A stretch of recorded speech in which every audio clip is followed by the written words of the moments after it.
அந்த ஆர்ட் வந்து பௌதீகம் ரசாயனம் ரெண்டும் கலந்த ஒரு கலவை. பௌதீகம்ன்றது ஆப்டிக்ஸ், பிசிக்ஸ்.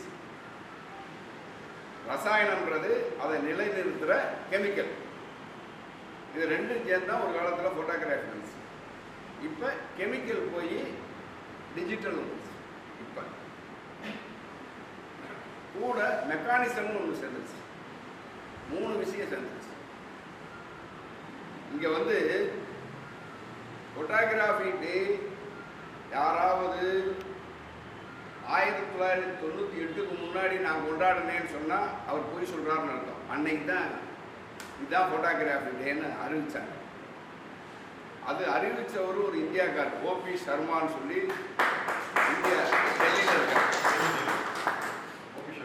ஆமாம், கலா மந்திர்னு சொல்லி ஒரு ஃபோட்டோகிராஃபி சென்டர் வச்சுருக்கார். ஃபோட்டோகிராஃபியில் படம் எடுத்து 1926லேயே எடுத்துட்டாங்க. அதை ஃபோட்டோவை நிலைநிறுத்துறதுக்கு ஸ்டில் ஃபோட்டோகிராஃபியாக நம்ம பார்க்குற மாதிரி அடுத்த நாள் 1 வருஷம் 100 வருஷம் கழித்து பார்க்குற மாதிரி அதை நிலைநிறுத்துறதுக்கு ஒரு கெமிக்கலை கண்டுபிடிச்சாங்க. அதை வந்து 1839 ஜனவரி 7 அன்னைக்கு அங்கே வந்து சயின்ஸ் ஃபோரத்தில் வந்து பேசணும். பேசி டிக்ளேர் பண்ணாங்க இதுதான் கெமிக்கல் அப்படின்னு.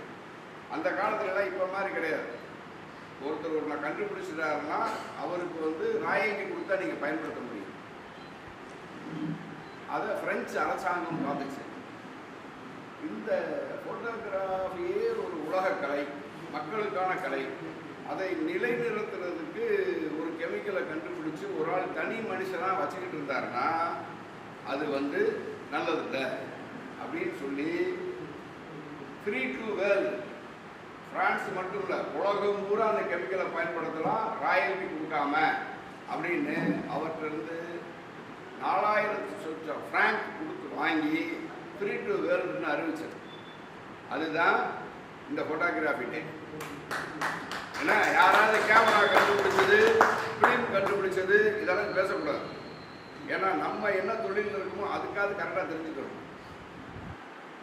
அப்புறம் இப்போ ஒரு ஃப்ராடாக ஒன்று நேஷனல் கேமரா டேன்னு ஒன்று வந்து அதுக்கு காரணமே கிடையாது. ஏதோ ஒரு சந்தோஷத்துக்கு வச்சுக்கணும். ஏன்னா கேமராவுக்கோ ஃபோட்டோகிராஃபருக்கோ எந்த விதமான சம்மந்தமும் கிடையாது. ஃபோட்டோகிராஃபி டே தான் பிரெஞ்சு அரசாங்கம் இது மக்களுக்கான கலை அப்படின்னு அறிவிச்சனாங்க. அதனால தான் நம்ம ஃபோட்டோகிராஃபி டேயை கொண்டாடுறோம். சரியா? ஏன்னா இதை ஞாபகம் வச்சுக்கோங்க. டிஜிட்டல் ஃபோட்டோகிராஃபி கண்டுபிடிச்சது எப்போ? 1975 மார்ச் 7. பெல் லேபரட்டரிஸ்னு ஒரு 11 விஞ்ஞானிகள் சேர்த்து எடுத்தாங்க. அதில் சாசன்ற ஒரு பேர் மட்டும் தான் வெளியே வச்சு மீதி இல்லை. அவருக்கு பேஸ் வந்து வில்லாடு பாய்லே. அவர் தான் சென்சாரை கண்டுபிடிச்சார். சென்சாரை கண்டுபிடிச்சதுக்கும் டிஜிட்டல் கேமராவுக்கும் அன்னைக்கு சம்மந்தம் கிடையாது. இப்போ சம்மந்தம் ஆயிடுச்சு. ரைட், போதும் அண்ணன் பேசுவார்.